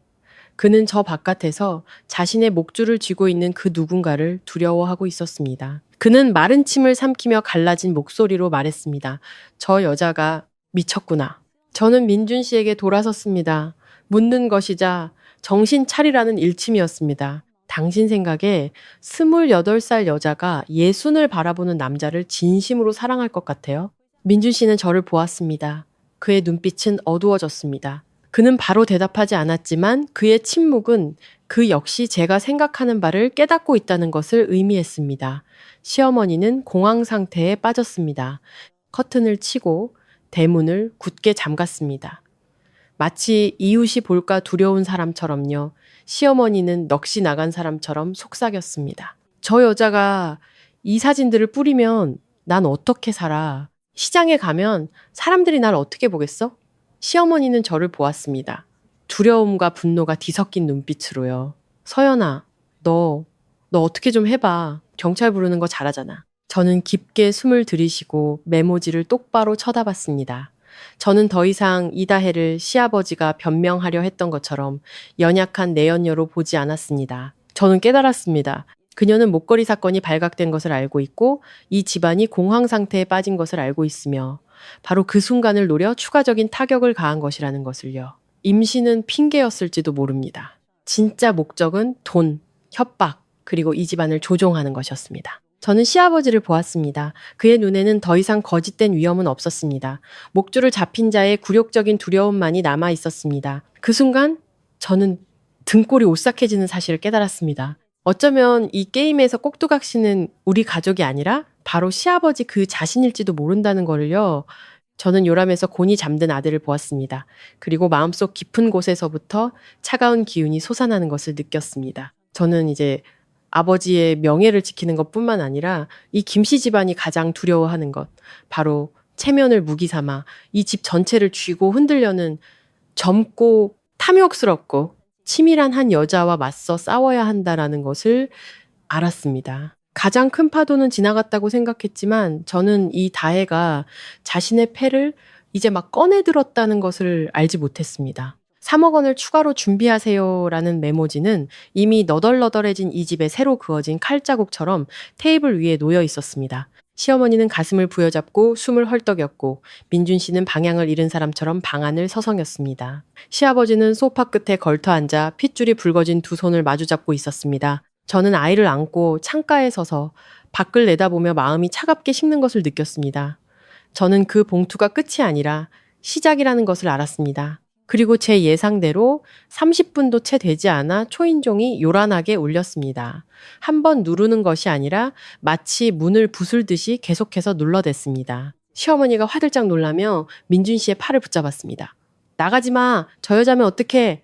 민준 씨가 얼굴을 찌푸렸습니다. 안 나가면 더 난리칠 거예요. 저는 아들을 요람에 내려놓고 현관으로 똑바로 걸어갔습니다. 문고리를 돌리자마자 누구인지 확인하기도 전에 낭낭하지만 차가운 여자의 목소리가 들렸습니다. 안녕하세요, 사모님, 아버님. 저 다혜예요. 저는 그 자리에 얼어붙었습니다. 이다혜는 두려워하는 기색 없이 당당하게 문 앞에 서 있었습니다. 화려한 옷차림에 새빨간 립스틱, 손에는 한눈에 봐도 비싸 보이는 핸드백을 들고 있었습니다. 그녀의 눈빛은 저를 한번 훑고는 집 안을 들여다봤습니다. 마치 자기 소유의 공간을 둘러보는 사람처럼요. 안에서 시어머니가 뛰쳐나왔습니다. 이다혜를 보자마자 얼굴이 하얘지더니 목이 찢어져라 소리쳤습니다. 나가! 이 여우 같은 년! 내 집을 망쳐놓고 어디라고 기어들어와? 이다혜는 전혀 놀라지 않았습니다. 그저 고개를 살짝 기울이며 비웃었습니다. 사모님, 진정하세요. 저 대화하러 온 거예요. 진정하라는 그 말이 불에 기름을 부었습니다. 시어머니는 그녀의 머리채를 잡으려고 달려들었습니다. 제가 즉시 앞을 가로막았습니다. 어머님, 이러시면 안 돼요. 저 여자가 원하는 게 바로 이런 거예요. 우리 집을 시장 바닥으로 만드는 거예요. 시어머니는 헐떡이며 눈을 부라렸습니다. 비켜. 내가 전현 머리털을 다 뽑아버릴 테다. 이다혜는 가만히 서서 여유롭게 핸드백 끈을 고쳐 맸습니다. 그녀의 목소리는 여전히 기계처럼 평온했습니다. 사모님 망신당하게 만들고 싶진 않지만 저도 일을 크게 만들게 하지는 마세요. 바로 그때 시아버지가 안에서 나왔습니다. 저는 그의 얼굴에서 핏기가 완전히 가시는 것을 보았습니다. 그는 이다혜를 보며 입술을 떨었습니다. 다혜야, 네가 어떻게 여기에... 이다혜는 시아버지를 향해 돌아섰습니다. 원망과 협박이 뒤섞인 눈빛으로요. 제가 와야죠. 제 아이가 아비 없는 자식으로 태어나게 할 순 없잖아요. 민준 씨가 벌떡 일어나 이를 갈았습니다. 누구더러 아이라고 해? 더러운 수작 부리지 마. 이다혜는 민주 씨를 잠시 쳐다보더니 저를 향해 시선을 돌렸습니다. 언니가 민주 씨 부인이죠? 이 일에서 결정권이 없는 사람은 언니라는 거 알아두는 게 좋을 거예요. 저는 그녀를 똑바로 쳐다보며 차갑게 말했습니다. 결정권은 진실에 있어. 그리고 진실은 누구도 두려워하지 않아. 이다혜는 피식 웃더니 휴대폰을 꺼내 스피커폰으로 녹음 파일을 틀었습니다. 시아버지의 다정한 목소리가 거실에 선명하게 울려 퍼졌습니다. 자기야, 소란 피우지 마. 오빠가 돈은 어떻게든 마련할게. 시어머니는 두 번째 따귀를 맞은 사람 같았습니다. 제 팔을 꽉 붙잡고 쉰 목소리로 말했습니다. 세상에, 저 양반이 전현을 뭐라고 부른 거야. 이다혜가 녹음을 끄고 입꼬리를 올렸습니다. 더 틀어드릴까요? 저는 깊게 숨을 들이쉬고 목소리를 가다듬었습니다. 할 말이 있으면 들어와서 해. 하지만 이 집에 발을 들인 이상 말 한마디라도 잘못하면은 바로 경찰 부를 거야. 이다혜는 마치 자기 집에 들어오듯 문턱을 넘어섰습니다. 심지어 시어머니를 향해 뻔뻔하게 말했습니다. 사모님, 너무 긴장하지 마세요. 전 싸우러 온 게 아니에요. 제 것을 찾으러 왔을 뿐이죠. 시어머니가 이를 갈았습니다. 내 것? 이 집엔 내 것 따위 없어. 이다혜가 웃으며 시아버지를 흘끗 쳐다봤습니다. 사모님은 그렇게 말씀하시는데 우리 판석 씨 생각은 어떠세요? 판석 씨라는 호칭에 저는 소름이 돋았습니다. 그 뻔뻔한 호칭에 거실의 공기가 얼어붙었습니다. 민준 씨의 얼굴이 붉게 달아오르며 소리쳤습니다. 입 닥쳐! 시어머니는 분노와 굴욕감에 온몸을 떨며 남편에게 돌아섰습니다. 들었어요? 전현이 당신을 뭐라고 부르는지 들었냐고요? 시아버지는 고개를 푹 숙인 채 누구도 쳐다보지 못했습니다. 그런데 이 다혜는 방 한쪽 구석에서 이 모든 것을 침묵하며 지켜보던 저희 아버지를 향해 시선을 돌렸습니다. 그녀는 아버지를 잠시 보더니 태연하게 말했습니다. 아저씨, 저 그런 눈으로 보지 마세요. 제가 뭘 잘못했다고요? 저는 머릿속에 피가 거꾸로 솟는 것 같았습니다. 아저씨? 그녀는 저희 아버지에게 제 집에서, 제 앞에서, 제 시어머니 앞에서, 심지어 요람에 잠든 제 아들 앞에서 그렇게 불렀습니다. 아버지는 굳어버렸지만 이내 침착하게 말했습니다. 아가씨, 말을 가려서 하게. 난 자네 아버지 뻘 되는 사람이네. 이다혜가 어깨를 으쓱했습니다. 어머, 입에 붙어서요. 너무 까다롭게 구시네. 그녀의 입에 붙었다는 말은 그 자리에 있는 모든 사람의 뺨을 때리는 것과 같았습니다. 저는 한 걸음 앞으로 나서서 그녀의 눈을 똑바로 쳐다봤습니다. 돈 뜯으러 온 거야? 아니면 사람 모욕하러 온 거야? 이다혜는 비웃었습니다. 언니는 그걸 돈 뜯는다고 부르나 보죠? 저는 그냥 뒷수습이라고 부를래요. 저는 단도직입적으로 물었습니다. 3억 원 맞지? 이다혜가 가볍게 고개를 끄덕였습니다. 언니 똑똑하네. 시어머니가 울음을 터뜨리면서도 악을 썼습니다. 네가 뭔데? 뭘 믿고 그런 돈을 요구해? 이다혜가 몸을 기울이며 꿀처럼 달콤하지만 얼음장처럼 차가운 목소리로 말했습니다. 사모님 댁의 비밀을 믿죠. 사모님이 뭘 가장 두려워하는지 제가 다 알거든요. 시아버지가 갑자기 소리쳤습니다. 마치 마지막 남은 권이라도 지키려는 듯이요. 다혜야, 그만해. 이다혜는 시아버지를 향해 돌아섰습니다. 눈빛이 칼날처럼 날카로웠습니다. 오빠가 뭘 무서워해요? 이미 엎질러진 물인데. 그리고는 시어머니를 흘끗 보며 저를 소름 돋게 만드는 한마디를 던졌습니다. 조용히 끝내고 싶으면 돈을 주세요. 시끄럽게 만들고 싶으면 저도 상관없어요. 그냥 이 사진 몇 장? 사모님 지인들한테 실수로 보내면 그만이니까요. 시어머니는 얼굴을 감싸쥐고 흐느꼈습니다. 민준 씨가 그녀를 쫓아내려 하자 제가 손짓으로 막았습니다. 저는 똑똑히 알았습니다. 이다혜는 돈을 구걸하러 온 게 아니었습니다. 그녀는 이 집안 전체를 벼랑 끝으로 몰아 굴욕과 더 큰 굴욕 사이에서 선택하게 만들러 온 것이었습니다. 저는 시아버지를 보고 다시 아버지를 보았습니다. 아버지는 여전히 조용히 앉아 계셨지만 그의 눈에는 또 다른 고통이 서려 있었습니다. 딸이 시집가서 이런 더러운 꼴을 겪는 것을 봐야 하는 아버지의 고통이었습니다. 저는 이다혜에게 돌아섰습니다. 네가 판을 쥐고 있다고 생각하지? 너 한 가지 잊은 게 있어. 네가 이 집에 발을 들인 순간 너 자신도 빗속으로 걸어 나온 거라는 걸. 이다혜가 비웃었습니다. 언니, 지금 나한테 뭘 해보겠다는 거야? 저는 시아버지를 보며 제 자신도 놀랄 만큼 차가운 목소리로 말했습니다. 아버님은 내연녀를 구하기 위해 한 번 명예를 파셨죠. 이제 그 내연녀가 아버님 가족 전체를 팔아넘기려 하네요. 시아버지는 그 자리에 못 박혔습니다. 시어머니는 고개를 들었고 그녀의 눈에는 증오와 절망이 뒤섞여 있었습니다. 이다혜는 여전히 그 자리에 서서 마치 칼을 테이블 위에 올려놓고 상대방이 스스로 배기를 기다리는 사람처럼 태연했습니다. 그 순간 저는 깨달았습니다. 이제부터의 싸움은 목걸이의 행방이 아니었습니다. 이 뻔뻔한 여자에게 끌려온 가족이 진흙탕에 빠지지 않도록 누가 가장 정신을 똑바로 차리는가의 싸움이었습니다. 그리고 저는 저희 아버지가 다시는 이런 진흙탕에 끌려 들어오게 놔두지 않을 것이라고 단 한 번의 파렴치한 호칭으로라도 모욕당하게 두지 않을 것이라고 다짐했습니다. 그렇게 이다혜가 돌아간 후 저는 이대로 시어머니의 체면 타령에 휘둘리다가는 영원히 돈을 뜯기게 될 거라고 확신했습니다. 그들은 이미 우리의 약점을 알아챘고 약점을 보인 이상 끝까지 물어뜯을 것이 분명했습니다.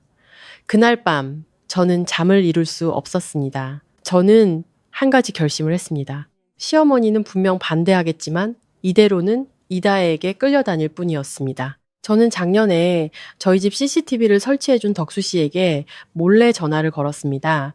사장님, 급한 일인데 저희 집 시스템 좀 확인해 주실 수 있을까요? 덕수 씨는 제 다급한 목소리를 듣고 다음날 아침 일찍 오겠다고 약속했습니다. 다음날 아침, 덕수 씨가 도착하자마자 시어머니가 얼굴을 찌푸렸습니다. 기술자는 왜 불렀어? 이 집이 아직도 부족하게 망신스러워? 제가 단호하게 대답했습니다. 조용히 해결하고 싶으시면 누가 우리 목을 조르고 있는지부터 알아야 해요. 덕수 씨는 노트북을 켜고 CCTV 제어 장치에 연결했습니다. 만약 전원선만 뽑았다면 시스템에 기록이 남지만 원격으로 접속했다면 로그 기록이 남아있을 겁니다. 로그 기록이라는 말에 제 심장이 뛰었습니다. 원격 접속 흔적만 있다면 이 모든 것이 우발적인 사건이 아니라 치밀하게 계획된 범죄라는 것을 증명할 수 있었습니다. 덕수 씨는 잠시 화면을 들여다보더니 고개를 들었습니다. 사모님, 그날 복도 카메라는 단순히 전원이 뽑힌 게 아니에요. 그 전에 누군가 원격으로 접속해서 경고 알림을 끈 기록이 있습니다. 시스템 비밀번호를 아는 사람이란 뜻이죠. 시어머니가 숨을 헐떡였습니다. 원격 접속? 그럼 집안 사람 소행이라는 거야? 저는 시어머니를 똑바로 보며 말했습니다. 네. 그리고 그 비밀번호를 외부인에게 알려줬을 수도 있죠. 덕수 씨가 계속해서 말했습니다. 접속한 기기를 추적할 수 있습니다. 저는 그에게 카메라가 꺼져 있던 시간대의 기록을 확인해 달라고 부탁했습니다. 잠시 후 그가 화면을 보여주었습니다. 접속기기 목록에 낯선 기기 하나가 있었습니다. 민준 씨의 휴대폰도 시어머니의 것도 제 것도 아니었습니다. 이 기기가 오전 8시경에 접속해서 경고 알림을 끈 직후 전원이 뽑혔습니다. 시어머니가 떨었습니다. 그럼 처음부터 덫을 놨다는 거잖아. 저는 차갑게 대답했습니다. 덫을 놓지 않았다면 이다혜가 무슨 자신감으로 이 집에 들어와 3억을 요구했겠어요? 저는 민준 씨에게 이다혜의 전화번호를 받아 덕수 씨에게 건넸습니다. 이 번호랑 접속기기 사이에 연관성이 있는지 확인해 주세요. 몇 분 후 덕수 씨가 긴장된 얼굴로 말했습니다. 가능성이 아주 높습니다. 해당 기기가 이 번호와 같은 지역에 네트워크에 접속한 기록이 있고 접속 시간대도 겹칩니다. 다시 말해 이다혜는 단순히 돈을 뜯어내는 것이 아니라 사전에 계획을 세우고 이 범죄에 가담했다라는 뜻이었습니다. 그 순간 시어머니가 넋이 나간 듯 중얼거렸습니다. 세상에, 저 년이 무대를 꾸미고 우리 가족 전체를 꼭두각시로 만들었어. 저는 시아버지를 똑바로 쳐다보며 퇴로를 남기지 않고 말했습니다. 아버님, 들으셨어요. 그 여자는 아버님을 지갑으로밖에 생각 안 하는데 언제까지 그 여자를 감싸실 건가요? 시아버지는 입술만 달싹일 뿐 아무 말도 하지 못했습니다. 바로 그때 초인종이 울렸습니다. 중년의 남성 한 분이 들어섰습니다. 전당포 주인이었습니다. 제가 미리 연락해둔 것이었죠. 그는 주위를 둘러보더니 조심스럽게 입을 열었습니다. 그 전날 김 회장님이 물건을 맡기셨고 다음날 이 아가씨가 찾아왔었습니다. 그는 이다혜의 사진을 보며 말했습니다. 자기가 서류 처리를 돕는 사람이라고 하더군요. 혹시 문제가 생기면 김 회장님 여동생이 연락할 거라고도 했고요. 시어머니는 남편에게 차 돌아섰습니다. 들었어요? 전현이 당신을 조종한 거야. 전부 다 꾸민 짓이라고. 시아버지는 고개를 숙인 채 온몸이 무너져 내리는 듯 했습니다. 민준 씨는 폭발했습니다. 그럼 처음부터 우리 집을 감시하고 있었다는 거잖아. 저는 기다리지 않고 이웃집 CCTV에서 미리 확보해둔 영상을 틀었습니다. 100일 잔치 이틀 전 이다혜가 저희 집 대문 앞에서 안을 들여다보며 휴대폰을 만지작거리는 모습이 담겨 있었습니다. 저는 휴대폰을 테이블 위에 내려놓았습니다. 이건 우연이 아니에요. 민준 씨가 소리쳤습니다. 저 여자가 우리 집을 염탐했어. 시어머니는 가슴을 부여잡고 숨을 몰아쉬었습니다. 이런 망신을 내가 어떻게 살아. 시아버지는 소파에 주저앉아 두 손으로 머리를 감쌌습니다. 이다혜는 그 자리에 없었지만 저는 모든 증거 속에서 그녀의 비웃음 소리를 듣는 것 같았습니다. 젊은 나이에 이토록 치밀한 계산을 할 수 있는 사람은 결코 충동적으로 움직이지 않습니다. 저는 이 모든 상황을 한마디로 정리했습니다. 욕심이 없었다면 덫에 걸리지 않았겠죠. 하지만 덫을 놓은 건 명백히 그 여자예요. 시어머니가 울먹이며 물었습니다. 그럼 이제 어떻게 해야 하니? 저는 모두를 똑바로 쳐다보며 단호하게 말했습니다. 이제부터 저 여자가 다시 한번 이 집에 나타나면 내부에서 해결하지 않겠습니다.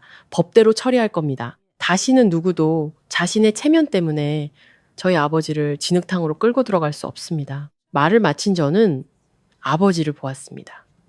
아버지는 오랫동안 저를 바라보고 계셨습니다. 기뻐하는 눈빛이 아니었습니다. 마침내 딸이 스스로 바로 서는 모습을 본 아버지의 눈빛이었습니다. 그리고 저는 깨달았습니다. 이제 판세는 바뀌었다는 것을요.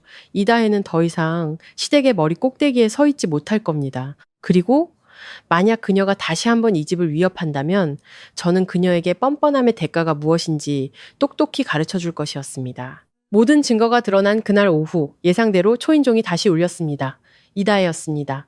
그녀는 여전히 당당한 모습으로 들어섰습니다. 하지만 눈빛은 더 날카롭고 차가워져 있었습니다.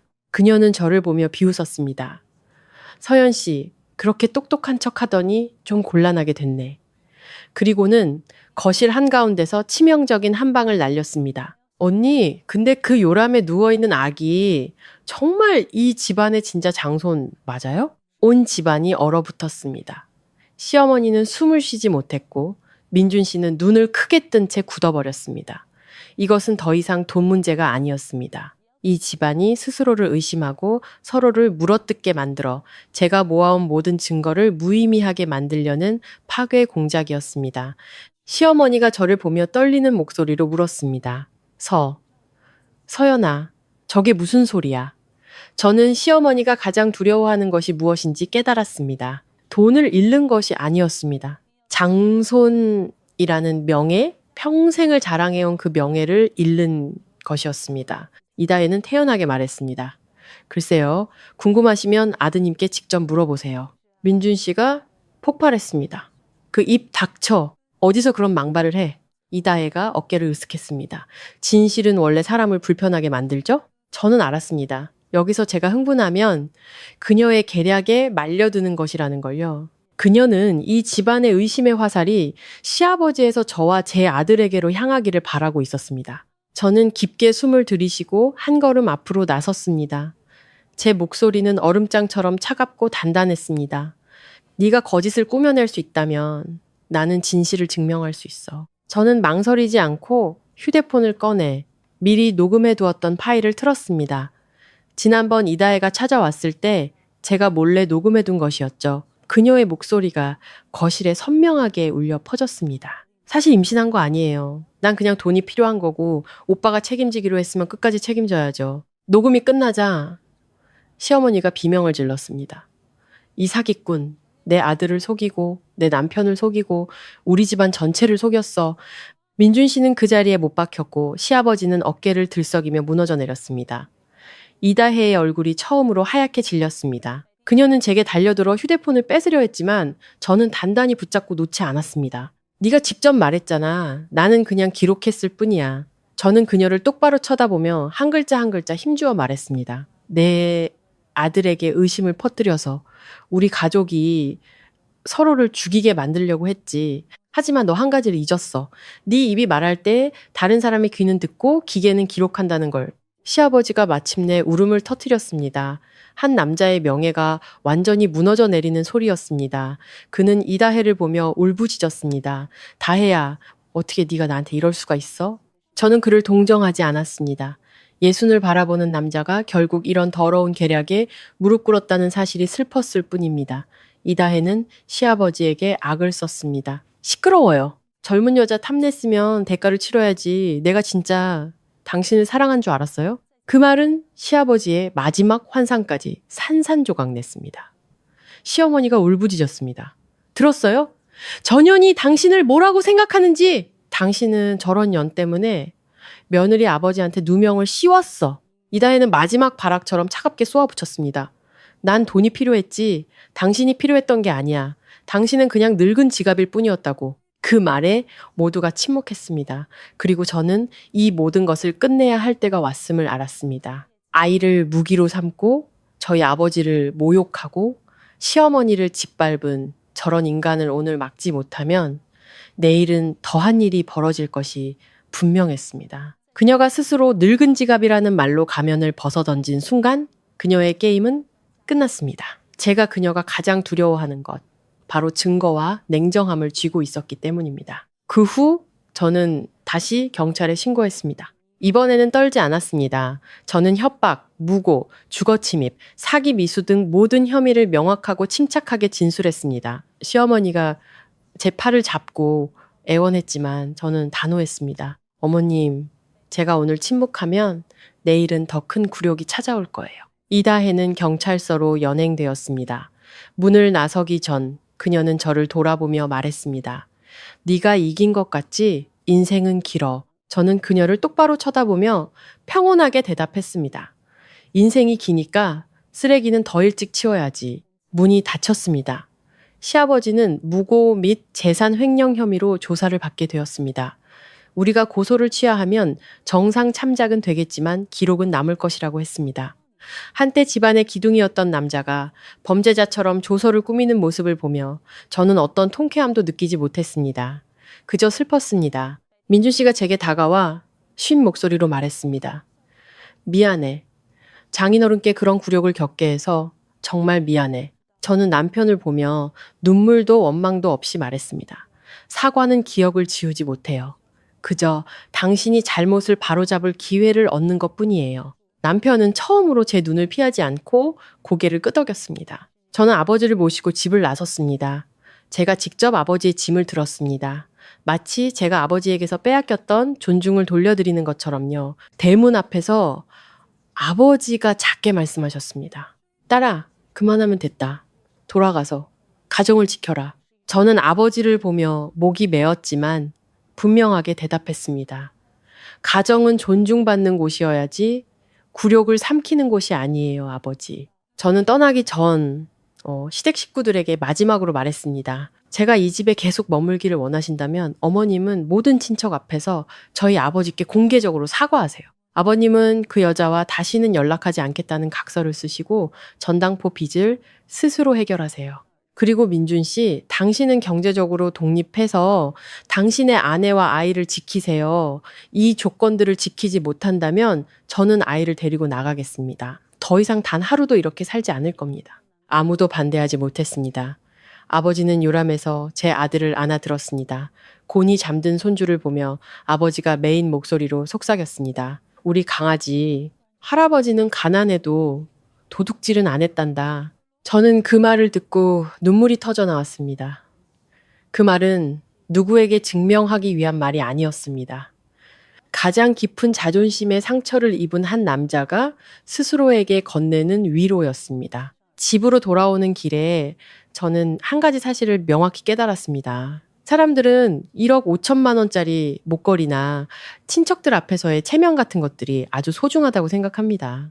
하지만 결국 우리가 끝까지 지켜야 하는 것은 나를 낳아준 부모님의 명예이고 훗날 내 아이 앞에서 떳떳하게 고개를 들 수 있는 양심이라는 것을요. 저는 그날 비로소 제 갈 길을 정했습니다. 쉽지는 않겠지만 허리를 꼿꼿이 펴고 걸어갈 수 있는 길이었습니다.